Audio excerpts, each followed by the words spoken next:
Assalamualaikum warahmatullahi wabarakatuh. Perkenalkan, saya atas nama Nur Anissa dari Prodi Ekonomi Syariah semester 6C.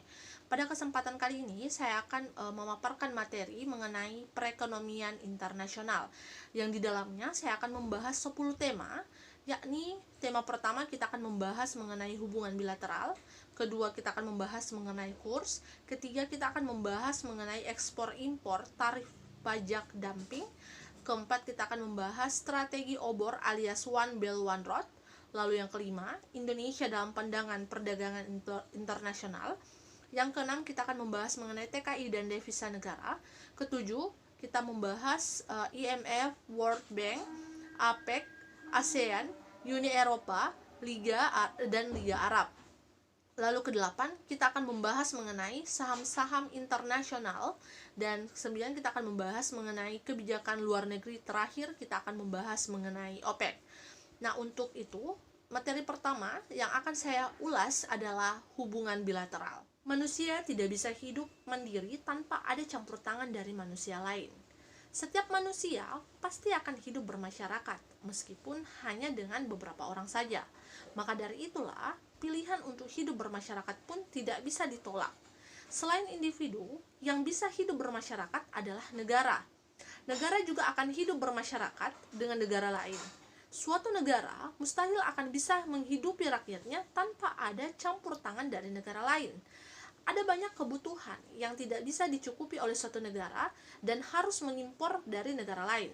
Dan hal ini kerap kali dan bahkan tidak bisa dipungkiri oleh suatu negara. Dan oleh karena itu ada beberapa macam dari kerjasama antar negara, dan salah satunya itu adalah hubungan bilateral.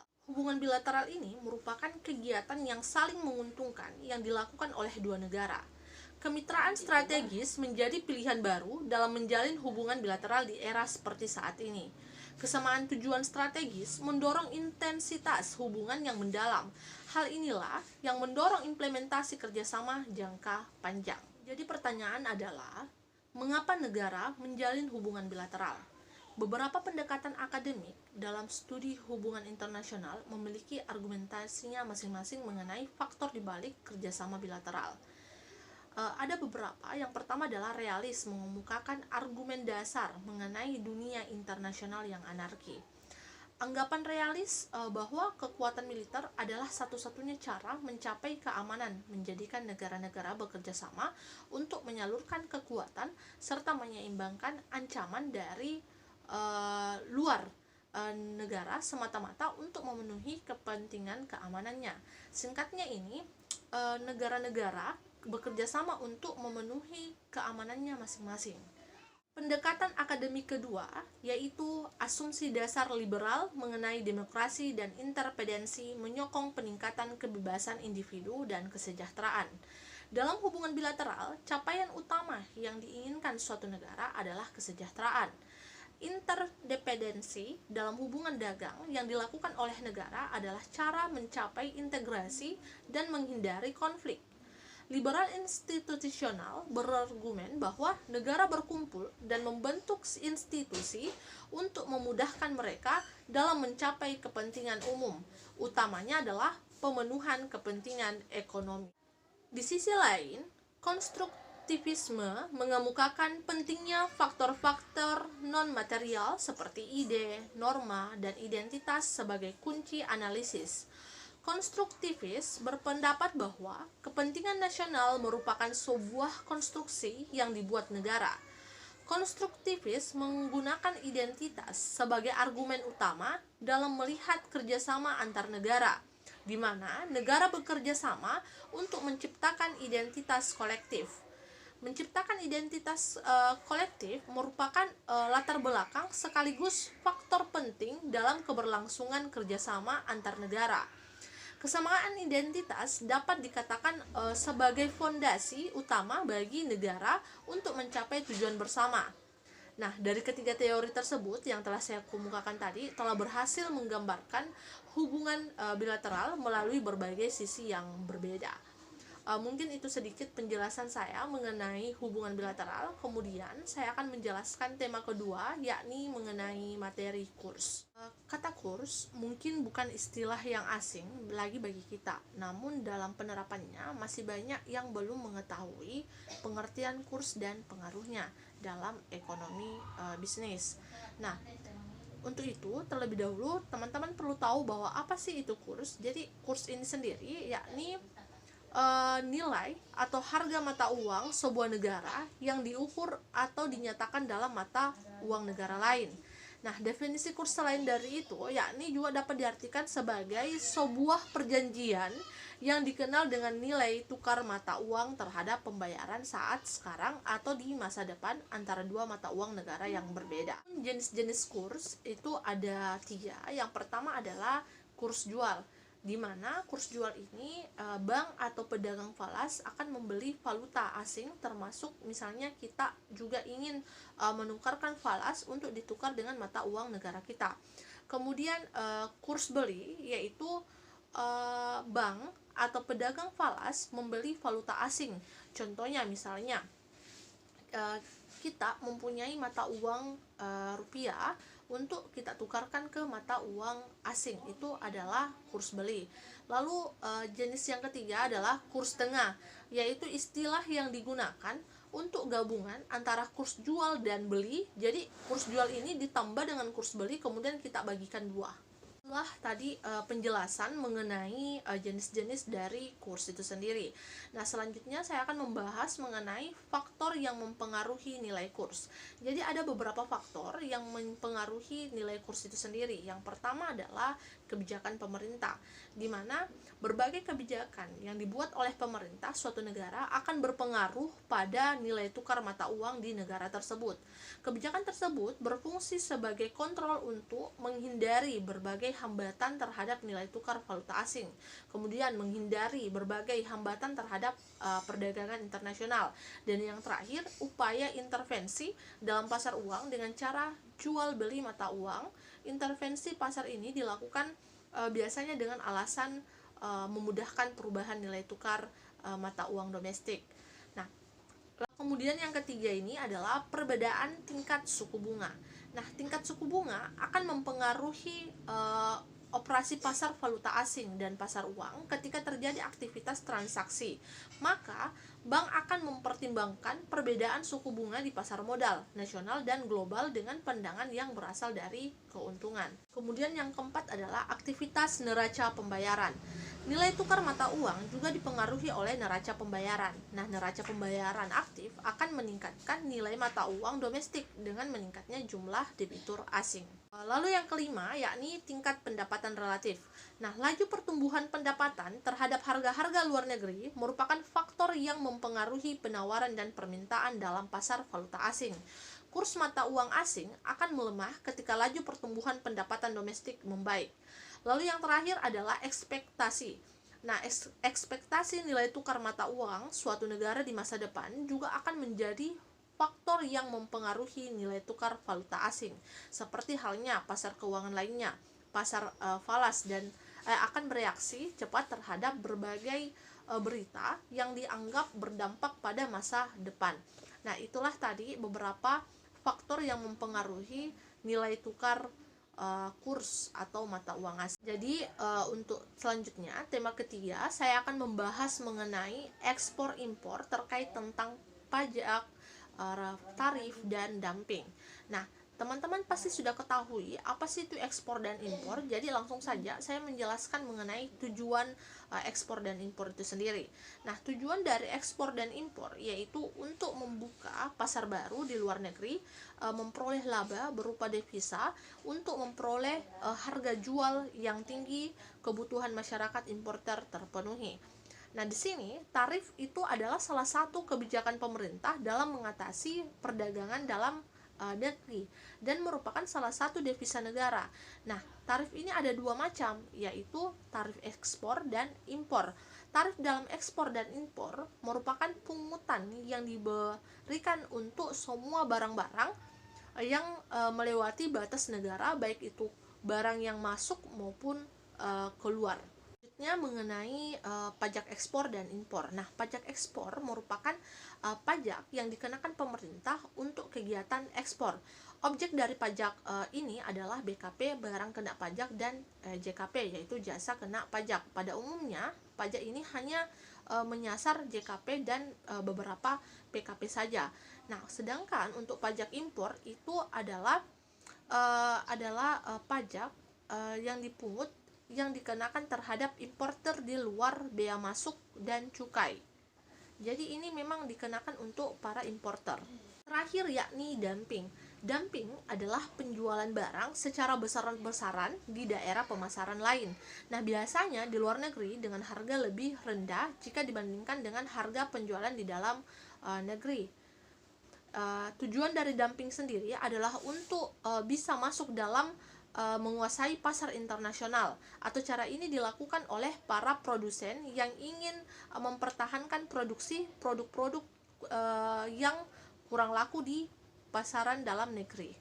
Mungkin itu penjelasan saya terkait tentang materi ekspor impor, yakni tarif, pajak, dan dumping. Tema materi kita yang keempat yaitu obor, yakni One Belt One Road. OBOR atau One Belt One Road merupakan sebuah kebijakan inovatif pemerintahan Tiongkok untuk membangun jalur perdagangan dan ekonomi baru yang menghubungkan Asia hingga Eropa. One Belt mengacu pada rute perdagangan yang melalui jalur sutra. Jalur tersebut mencakup daratan dari Tiongkok, Asia Tengah, Asia Timur, Asia Selatan, kemudian Timur Tengah hingga Eropa, yang juga akan didukung dengan jalur rel, jalan raya, dan jaringan pipa baru. Sedangkan One Road adalah sebuah jalur sutra berbasis laut yang menghubungkan Tiongkok dengan Asia Tenggara, Asia Selatan, Afrika, Timur Tengah, dan Eropa. Nah, sejak dipopulerkan oleh Presiden Tiongkok Xi Jinping dan Perdana Menteri Tiongkok Li Keqiang pada tahun 2019, OBOR telah merangkul 65 negara, melibatkan 4,4 miliar manusia, dan bernilai sekitar 40% dari total PDB global. Dengan skema bilateral, OBOR kemudian berkembang dan semakin populer dengan sebutan Belt and Road Initiative atau BRI. Gagasan global Tiongkok tersebut memperkuat hubungan dan meningkatkan perdagangan antara Eropa dan Tiongkok yang telah tumbuh selama 168% selama 10 tahun terakhir. Nah, tujuan lainnya yakni memperkuat komunikasi kebijakan, meningkatkan kerjasama ekonomi dan moneter, menghilangkan hambatan perdagangan, dan meningkatkan transportasi dari Pasifik ke Laut Baltik, dari Asia Tengah ke Samudra Hindia, dan akhirnya ke Asia Barat dan Selatan. Nah, itulah materi mengenai OBOR atau One Belt One Road. Tema materi kita yang kelima yaitu Indonesia dalam pandangan perdagangan internasional.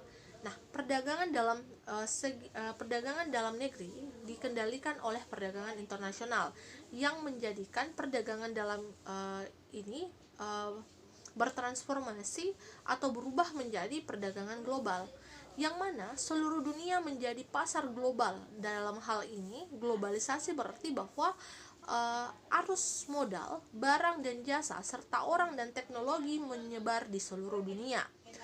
Ekspansi perdagangan dunia merupakan unsur inti dari globalisasi.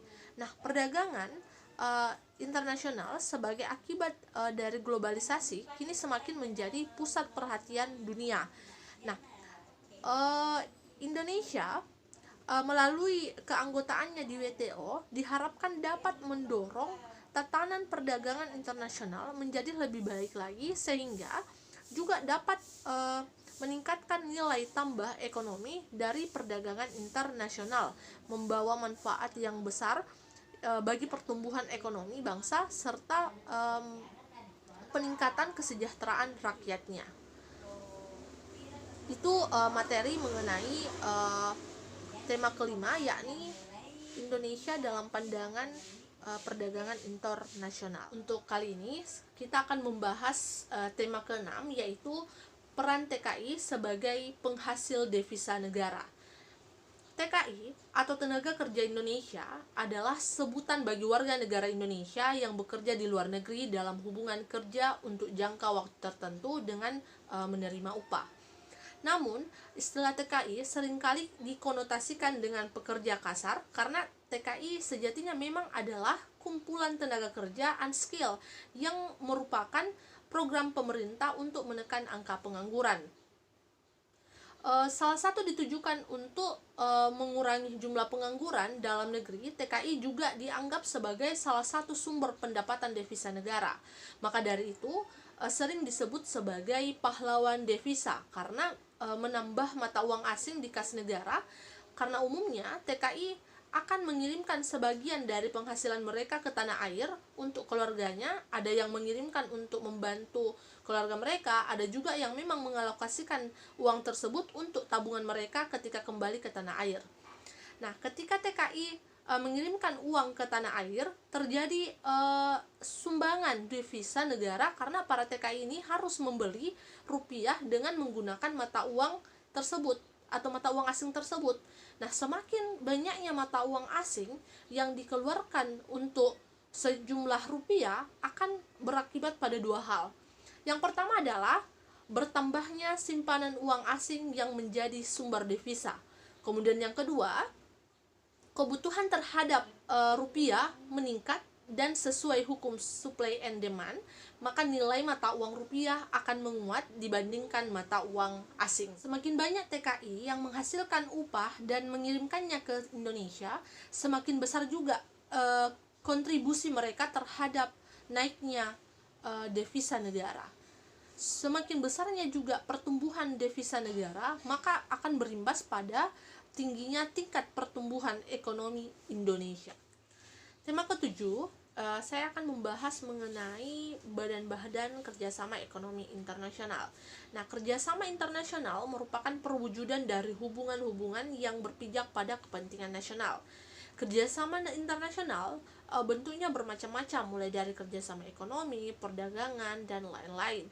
Kerjasama internasional tidak sama dengan perdagangan internasional, yang dimana kerjasama ekonomi internasional mempunyai cakupan yang lebih luas daripada perdagangan internasional.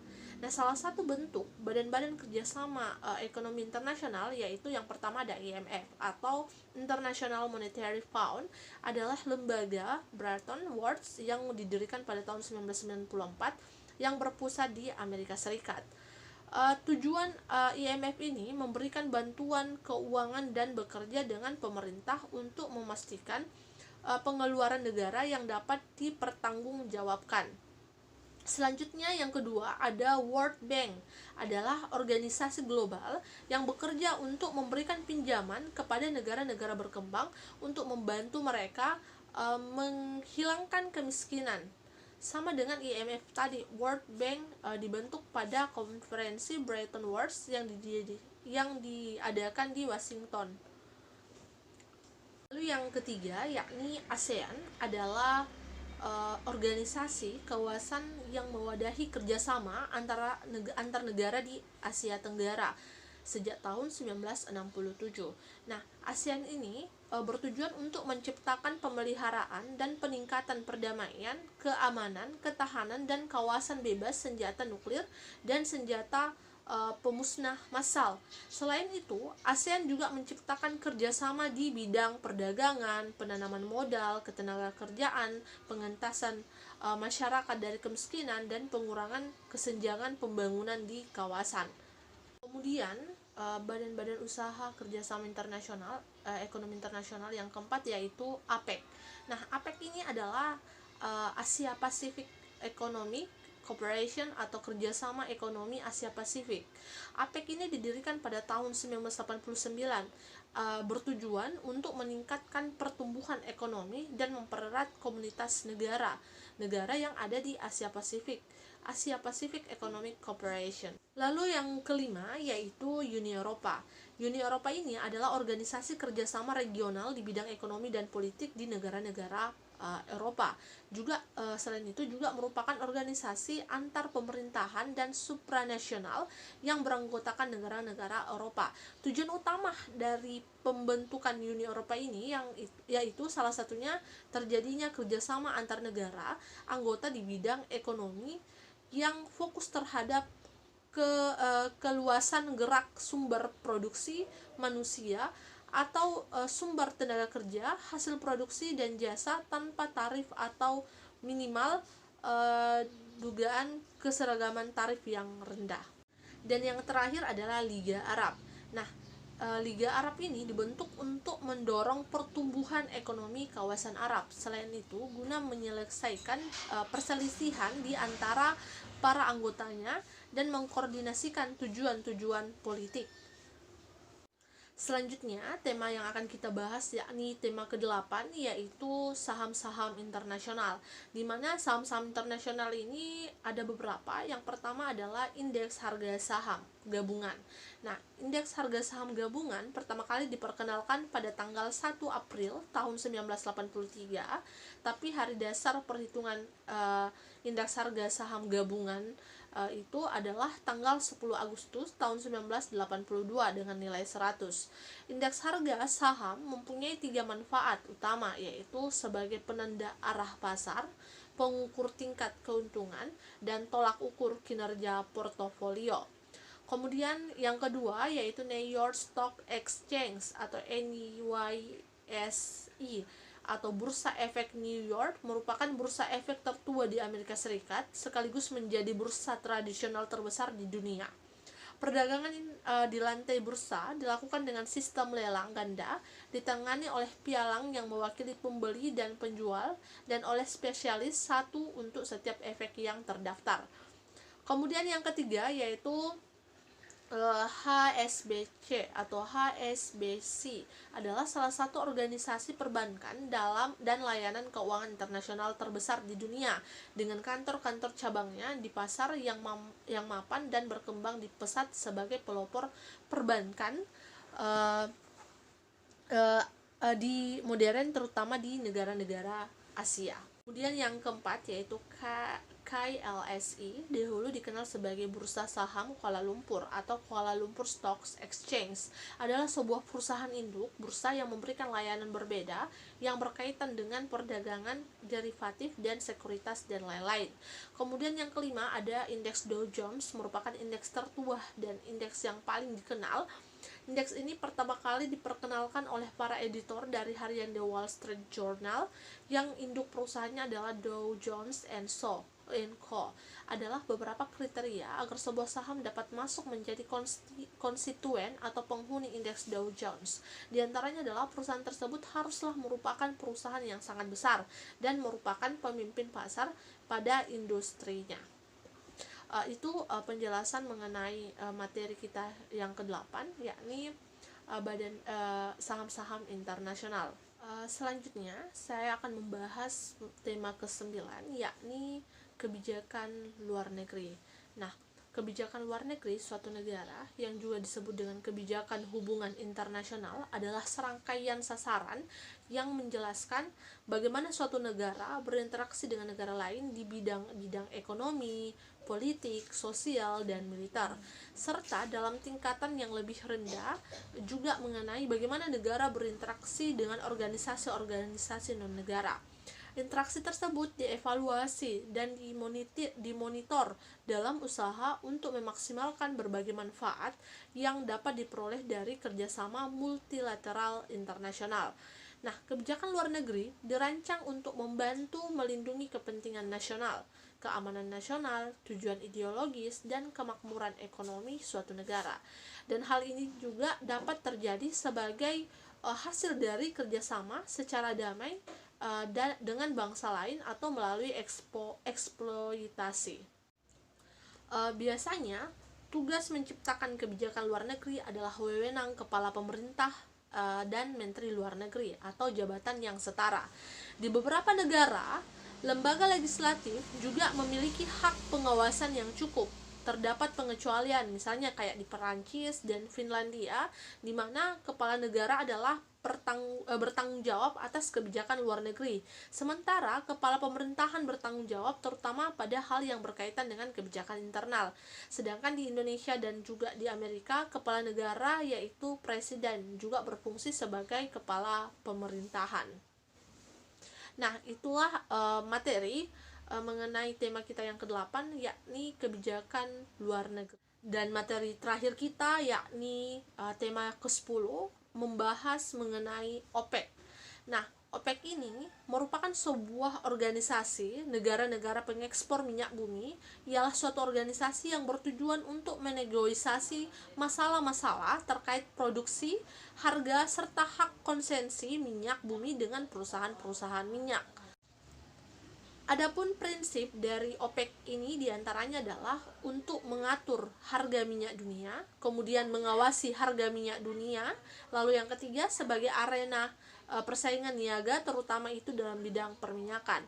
Nah, adapun tujuan dari OPEC ini adalah untuk mempertahankan harga minyak serta juga menolak aksi penurunan harga minyak itu dengan secara sepihak oleh perusahaan minyak terbesar yang disebut dengan sebutan The Seven Mayer milik Exxon, kemudian Texaco, Sokal, Gulf, British, dan Petroleum dan Shell. Sedangkan negara-negara yang tergabung di dalam OPEC diantaranya adalah Arab Saudi, kemudian Iran, Irak, Venezuela, Aljazair, Angola, Libya, Nigeria, Qatar, Uni Emirat Arab, dan Ekuador. Itulah tadi materi-materi mengenai 10 tema terkait tentang perekonomian internasional. Semoga apa yang saya sampaikan ini dapat bermanfaat buat teman-teman sekalian.